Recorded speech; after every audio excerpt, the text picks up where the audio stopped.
Mayur has given us a good download on Java and briefed us on the technical front.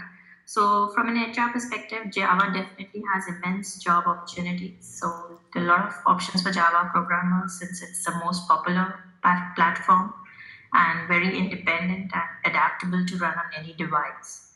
So I just wanted to give you a brief heads up of certain things which may be relevant to you while you getting interviewed in different organizations and an IT setup. So first and foremost thing I feel which is very important is the resume. Your resume should be very brief and crisp. For a fresher with some projects, try and make it a one pager or max, take it to the second, and ensure that it's error free. There are no spelling, grammatical errors, punctuations. We get resumes which has different fonts, different sizes of fonts. Spacing is not done properly. So do pay a lot of attention to your resume because that is going to, help you to get to an interview. So that's the first impression you're giving to any organization.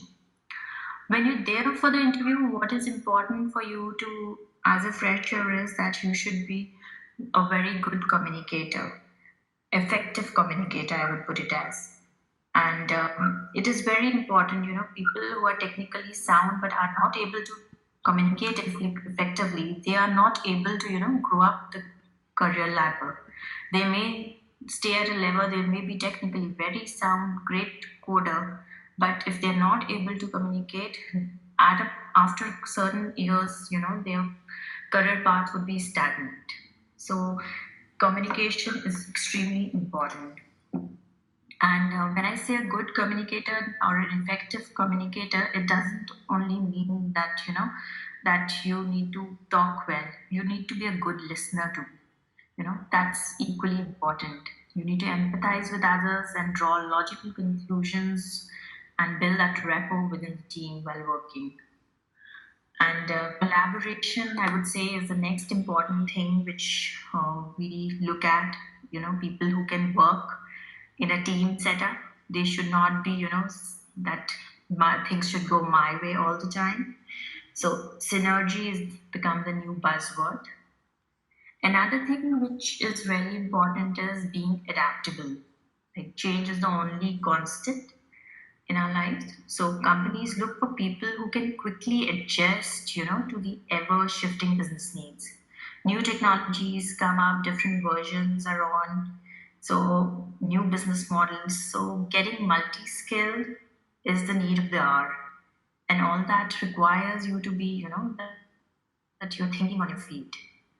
Being adaptable also means that you're willing to learn. You should be open-minded, learn from your mistakes and move forward.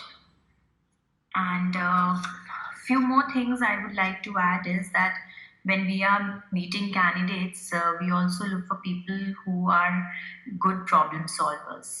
They should have a solution mindset, you know. So candidates who can analyze the facts, question why, look for a why in everything they do, define their challenges, implement solutions is important. So technically, of course, you should have strong foundation basics. But if you top up with these things and few, I would say, cultural elements like professionalism, time management, commitment, ownership, all these are equally important traits which are desired by organizations. You know, so I would also like you guys to be, well connected on LinkedIn and in your network, build your network, join different communities, join GitHub, Stack Overflow, participate in meetups. So all these things add to your exposure and they become a value addition when you are being interviewed in different organizations. So in the end, I would just like to add that an open-minded mind and willingness to embrace new ideas is probably going to be the most useful attributes that you can bring to any organization. Any questions anybody has, I could address them, or Mayur, if you want me to add on something else.